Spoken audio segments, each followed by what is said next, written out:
Before you begin, remove the top cover, battery, power button board, speakers, and system board.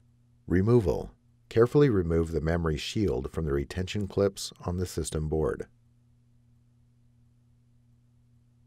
Push both arms outward simultaneously to release the memory module to the spring tension position.